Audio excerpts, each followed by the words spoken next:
अब हमारे बीच में मौजूद हैं किस्मत अली जी, जो आरएलडी पार्टी से हैं, प्रत्याशी हैं।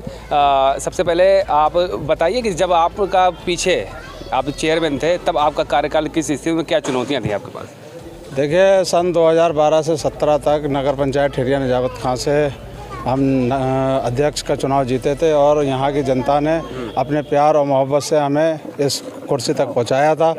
तो हमने देखा था ज़मीनी स्तर पे बहुत सारी समस्याएं थी लोगों की। जो नीचे स्तर पे लोग, गरीब लोग थे, गुरबा लोग थे, विकलांग लोग थे, उनकी कोई सुनने वाला नहीं था। ज़मीनी स्तर पे कोई काम नहीं होता था। तो हमने एक प्रयास किया और बिंदुवार एक प्रोग्राम बनाया कि किस तरीके से कहाँ कहाँ क्या ज़रूरतें हैं।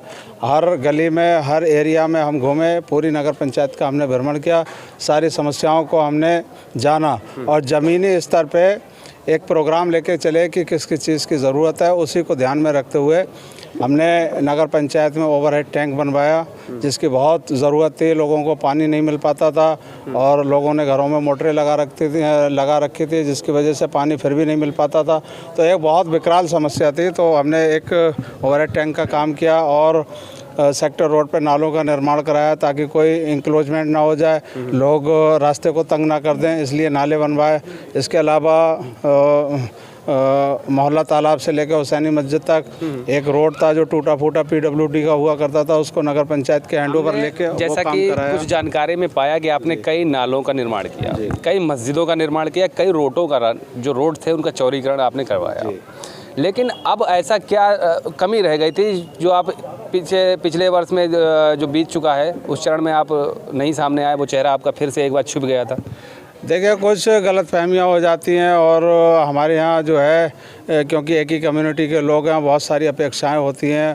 कुछ काम जो है, जितनी पावर होती है उतना काम किया जाता है, रेगुलर काम किया जाता है, फिर भी कुछ ऐसे चीज़ें होती हैं जो छूट जाती हैं।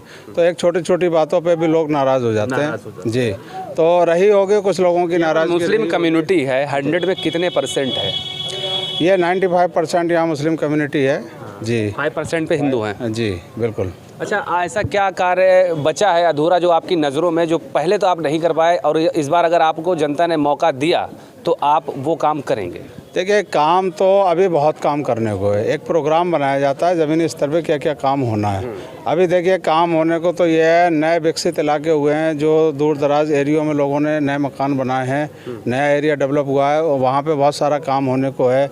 नए रास्ते बनने को है, पोल लगने को है, स्ट्रीट लाइट, खंबे, ये सब तमाम चीज़ें ये काम होने को है।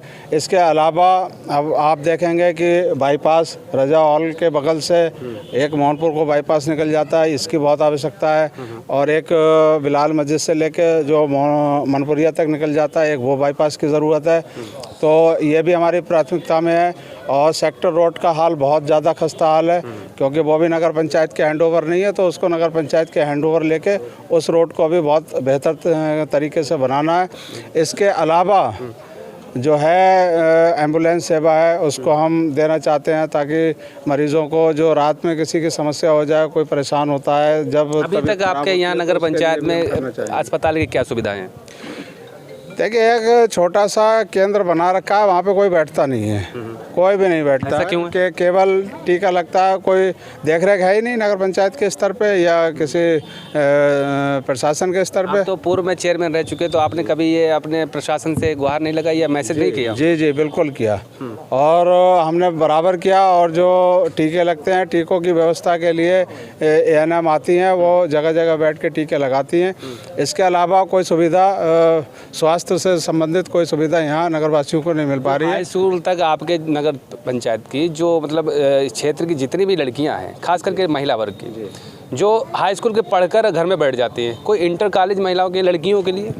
हाँ बिल्कुल, ये हमारी प्राथमिकता में है कि किसी तरीके से लड़कियों का एक स्कूल बन जाए। लेकिन समस्या ये थी, हमारे पिछले कार्यकाल में ही बन जाती। हमने प्रयास किया था तो हमें अनुमति मिल भी गई थी। एक ITI पास कराई थी तो 12 बीघे ज़मीन अवेलेबल कराना थी और इंटर कॉलेज के लिए 6.5 बीघे ज़मीन अवेलेबल कराना थी। ग्राम समाज की ज़मीन ना होने की वजह से हम बहुत प्रयास में रहे किसी तरीके से वो हम कर लें। कुछ लोगों से हमने एक्वायर करने की कोशिश की, हमने भी कहा कि कुछ हम अपना योगदान देंगे, किसी तरीके से ज़मीन अवेलेबल हो जाए, लेकिन बहुत सारा प्रयास करने के बाद भी वो अवेलेबल नहीं हो पाई।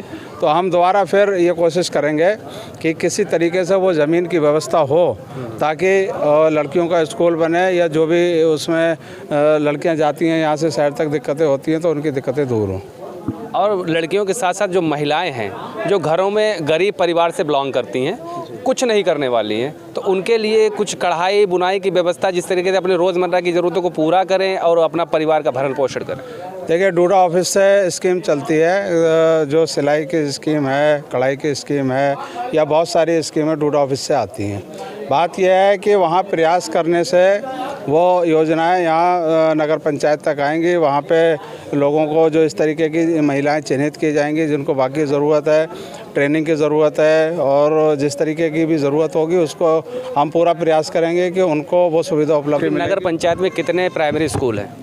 हमारे नगर पंचायत में एक ही प्राइमरी स्कूल है और एक लड़कियों के लिए जूनियर हाई स्कूल है। लगभग कितने प्राइमरी स्कूल होने चाहिए थे देखिए, आबादी के मद्देनज़र रखते हुए? देखिए, अब प्राइमरी स्कूल तो अब हमारे यहाँ कम से कम 50,000 की आबादी होने वाली है नगर पंचायत की, तो देखा जाए तो कम से कम 4 होना चाहिए जी।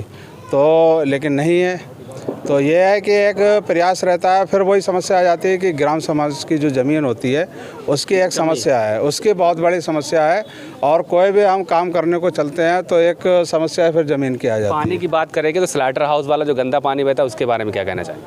देखिए, गंदा पानी जो बहता है उसकी तो देखिए अब बड़े स्तर पे जो मोहनपुर में स्लाटर हाउस चल रहे हैं उनका ही तमाम गंदा पानी बहता है उसमें, तो अब वो एरिया भी मोहनपुर का है।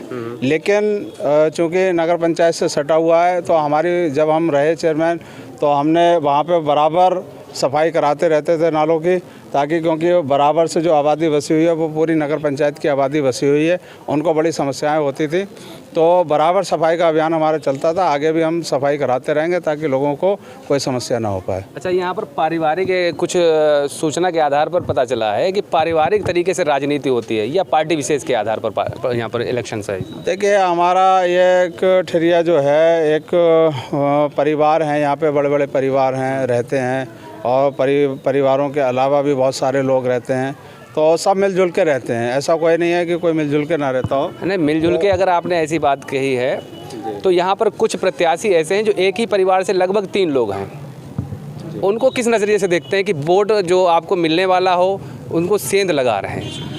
देखिए, वो तो एक व्यक्तिगत किसी का कोई मामला हो सकता है कि वो एक परिवार में 3 प्रत्याशी आ गए हैं तो उनका वो व्यक्तिगत मामला है। कई बार मुझ की लड़ाई बन जाती है कि मुझे होना है, मुझे होना है, तो वो एक पारिवारिक मैटर बन जाता है। तो उसमें जो है, उसमें तो किसी को कोई लोकतंत्र है, हर आदमी को आज़ादी है, कोई भी चुनाव लड़ सकता है, तो इसलिए वो मुझ की लड़ाई बना के चुनाव लड़ा। अभी एक छोटा सा इंटरव्यू शूट किया था यहाँ पर, जो सबसे पहले आपके नगर पंचायत के चेयरमैन थे, उनका कहना था पहले जो होती थी वो मान सम्मान की लड़ाई हुआ करती थी चुनाव में, बात की हुआ करती, लेकिन अब पैसों की होती है राजनीति। क्या ऐसा सच है? देखिए, ये तो ऐसा तो नहीं है, आज भी मान सम्मान की लड़ाई है।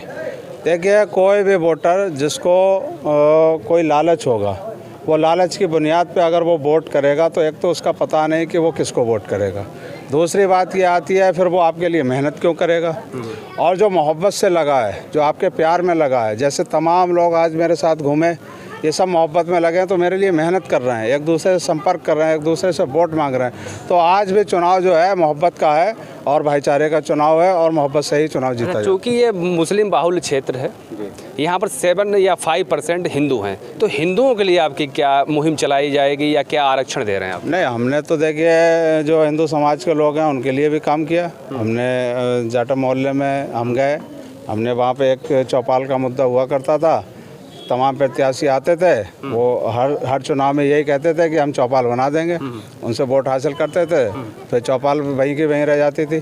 लेकिन हमने करके दिखाया, उनके लिए चौपाल बनवाई, आज तमाम लोग उसका लाभ ले रहे हैं।